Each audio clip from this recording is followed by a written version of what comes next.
Welcome back to the Lady K podcast. I'm Katy McKinney, and I'm the founder and head of school for Lafayette Academy. Welcome back. We are talking today about manners and about etiquette and why does it matter? And we infuse where we can all over the place manners throughout the day. It's part of our character education, and it starts the minute they step out of the car when they're being dropped off at our school. One of the things for me that's very important that we do the very first bit is shaking their hands every morning. And it's so interesting because on the first day / week of school, there's a lot of just training, especially our kindergartners, how to shake hands. Oftentimes, I will put my hand out to shake their hand and they give me, a high five. And I'm like, actually, that's not what I was looking for.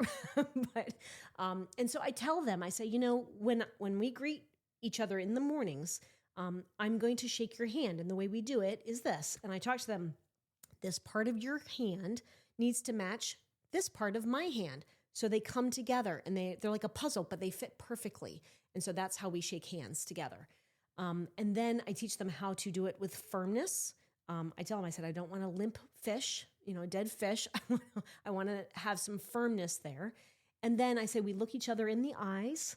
And I say, good morning, Silas. And then you say, and I literally, prompt them. I say, you say, good morning, Mrs. McKinney. And of course, that is a ton of syllables for a kindergartner. And so it's kind of a blah, blah, blah, good morning, Mrs. whatever. And so we practice that and, it takes about a week or so. And when they get it, then I not only shake their hand, I give them a high five because it's a triumph. But as they continue to grow, those first graders then, they know exactly what to do and they shake it with great firm, it's not going to hurt each other. But I say, we match each other in firmness. If I'm going a little firm, you go a little firm. If I go a lot firm, you need to match it.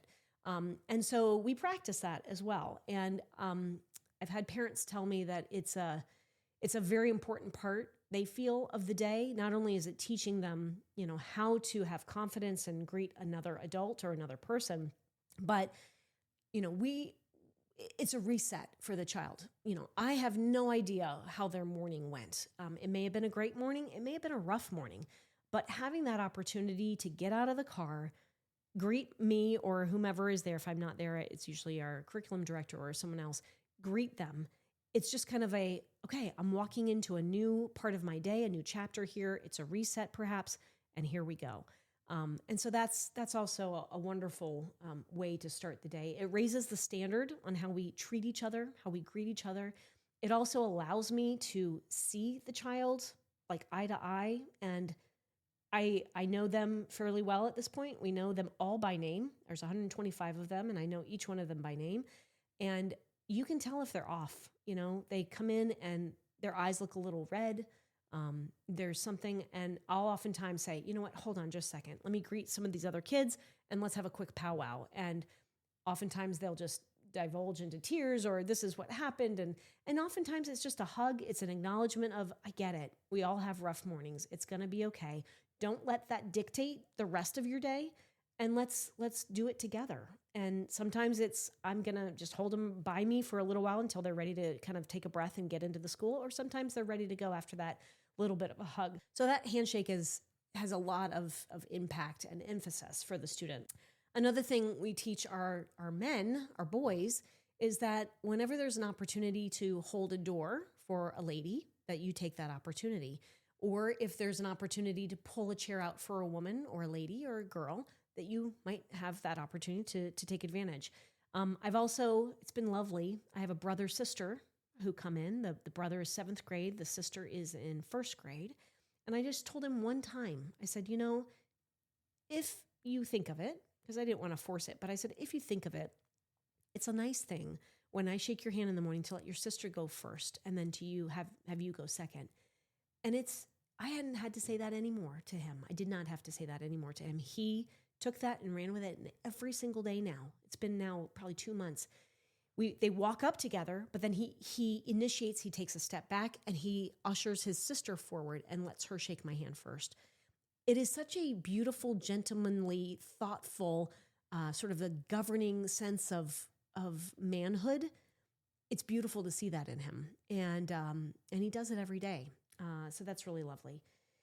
We also have, last year, I had every single Wednesday, I had family style luncheon with me in my office. And I had I had 6, 7 seats available, including myself, 8. And we had a lovely grandmother of the school who would make a home meal lunch every Wednesday for us. And it was complete with vegetables, a meat, a starch, and a dessert. And I would teach them how to set the table, where to put the napkin, the fork, the spoon, and the knife. We talked about how to make conversation when we're eating. We talked about how to pass the food around the table. We talked about how to let everyone serve themselves, and you do it appropriately. You don't want to do a huge amount because there's others too, so family style, right? But they would pass the food around the table, be it counterclockwise or usually clockwise. And then you had to sit there and wait. So if you're the first one to dish up your food, yay, but you're not going to dig in until the last person was served. I also taught them that when you're being hosted, that you wait for the hostess or the host to pick up their fork or their spoon and start first. That's your trigger to then begin the meal. All of that would happen in a span of about 25 minutes. And I had, I think it was about 15 to 17 weeks of meals. So I made sure that I saw every single student, and I had the list outside taped up on my door as to the groupings of every student. We've talked in the past about AI tools. That was a great way to use ChatGPT. I put in all the students' name. I said, please group these in random order and do it in groups of 7. Boom, 30 seconds, done. Okay, that was one thing I didn't have to do. So there are times for AI to be a great, efficient tool for us. All that to say, I taped that on my door, and you would think it's not a big deal. It was a huge deal for them to know, when's my week? When am I coming up? When is Miss McKinney going to have a family style meal with me? And so we'd start, I have some videos on social media of this, where I would teach them how to set their own table. So they'd come in, the plate is there. It was a paper plate, but whatever. It was a plate. And on there was their spoon, their fork, their knife, and their napkin. And it was kind of jumbled up. I wanted it on purpose, jumbled up. And then I would teach them, okay, we're going to put the napkin on the left, the fork is on the left, and then your spoon and your knife on the right. And then we talked about the spoon is on the far outer edge, and the knife was closer into the plate, and the ridge of the knife was pointing towards the plate. All of those micro details we would teach them. And then I'd say, okay, now that you know that, put it all back in a jumbled mess on your paper plate. And they would do it. And then I would say, I'm going to count to 10, and I'm going to see how fast can you set your plate, set your setting. And so I'd count, 1, 2, 3, 4, whatever. And they would quickly put it together. And these are kindergartners up to seniors in high school. And then I'd say, okay, do it again. We'd put it in a jumbled mess, and then we'd race the clock and do it again. And they got so that they were very proficient at that. And I'd say, you know what would be great? If you want to make your parents just in awe of you, I said, set the table for them tonight and set it just like we've done here, and watch what they do. And so just gives them a sense of pride that they know how to do that. Oh, and of course, when they're done, they have to put their silverware, I say, line it up like soldiers. And that is a little secret code, especially if you're at a restaurant. It's a secret code to let the waiter or the waitress know that you are done, and that you don't even have to say it. It's already displayed on your plate. So just little things like that. In our day and age when we have both parents oftentimes working, sitting down for a family style meal is difficult. I would say it's extremely important. It's something we strive to do every night at our home. And it just gives your child and you an opportunity to decompress after the day, catch each other up on the day, have a conversation, put the tech away. We say there's no tech at the table, and we engage in face-to-face conversation. And we've had some really great conversations at dinner that, kind of spur on, great questionings, great thoughts, great moral formation time. And then it spills over into cleaning up the kitchen, and that conversation continues. So dinner time can be a really important time for the family, but done with etiquette. And of course, chewing with your mouth closed, not talking with your mouth open with food in it, not interrupting each other, all of those things that we work on, frankly, at home, but we also work on it at the school as well. We also talk about opening doors. I may have mentioned that already, but just when you see an opportunity to hold the door open for a lady and not let it slam in her face, especially our middle school boys and our upper school boys, that's something that comes to light, and that's something that we want to make sure they are aware of. And then they too have taken great pride in taking advantage of those opportunities when they see them. And when they do it on their own, when they are self-governed and they start to do it, oh my gosh, it makes my heart sing. And then after the lady passes through and moves on, I just quickly go, that was amazing. That was so fun. And you just see these boys, they beam. They are so proud and they feel so, mature and grown up. And it's just beautiful. That reminded me, in the winter, so part of our PE program is dance. And so we take the advantage of starting to teach dance right about now, in December, and it goes all the way through about February. And when they hit 5th or 6th grade, that's when they start partner dancing. In fact, I was just in the Commons and they were practicing partner dancing yesterday. I think it was the waltz that they were doing. But as they get then into middle and upper school, they learn up to 8 different dances. The waltz, the salsa, the foxtrot, the two-step. There's more. But we teach all of these dances, and it culminates in a very magical evening when we have their winter dance, end of February usually. And part of that is we have a formal catered dinner, and we have a reception line. So when they arrive, and they have certain dress regs, so the ladies wear beautiful gowns or dresses that are very appropriate.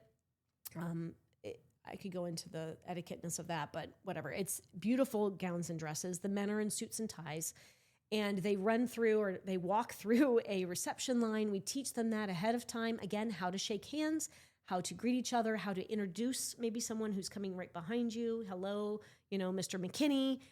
This is Colton, and there's maybe a little small talk. How do you do that? Once they get through the line, they then have hors d'oeuvres, and they're standing and talking. And so again, how do you make small chit chat?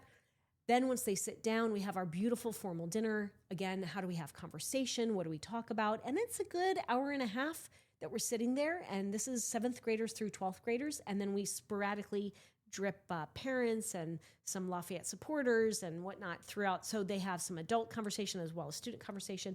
We clear the tables, and then we break out into our dancing. And that's where they have dance cards. So prior to that evening, they all fill out they have 8 formal dances. So we say, okay, who are the 8 that you would prefer to dance with? And then we take that and we create, dance cards. So everyone has, the ladies wear it on their wrist with a beautiful ribbon. The boys tuck it into their suit coat pocket.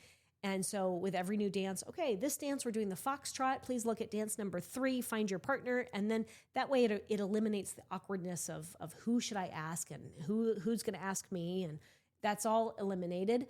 And they are so mature. They just walk right up to their partner because they've been doing this for the last 2 or 3 months at school. And they dance. And then to give it a little heightened importance, we have all of our teachers and some parents with clipboards, and we have a dancing rubric, and we're sitting there kind of like Dancing with the Stars, evaluating their dances. Are they engaged? Do they have the dance fairly well, understood and mastered? Are they feeling confident? Whatever. And it's not super strict, but it's just something to give a little added importance to the night. They do a beautiful job. And then we intersperse, of course, like a mother-son dance or a father-daughter dance. And we also have a little line dancing. So we get our boots on and we do line dancing, which is so much fun because where we do it the last 4 or 5 years has been in an actual barn. And so that's really fun. Very, very unifying. And then, of course, we end the night with a bunch of just free dances, and the kids have a ball. So all of this etiquette leads up to this real world opportunity where they have the ability to put into practice these skills, because obviously we want them to be academically, exceptional, but we also want them to have the character that matches that academic excellence. We have kids, of course, who are in jiu-jitsu, and they are shooters on our shooting team for shooting sports. They're in gymnastics. They play piano. They do, lots of different things, and we want them to show up well. And so to that point, I'll end with this, that all this etiquette training, while it's beautiful to see it in full display, and it's very magical on that sort of capstone night, we also see it overflowing into just everyday life. I hear of parents when they take their kids on vacation and they're on an airplane or they're on a train or a bus or a shuttle, and the kids, easily are comfortable talking with adults, and they look them in the eye, and the adults those people that, they don't know will come up to the parents of the students who go to our school, and they're like, your child just had a full conversation with me. It was amazing. It was fabulous.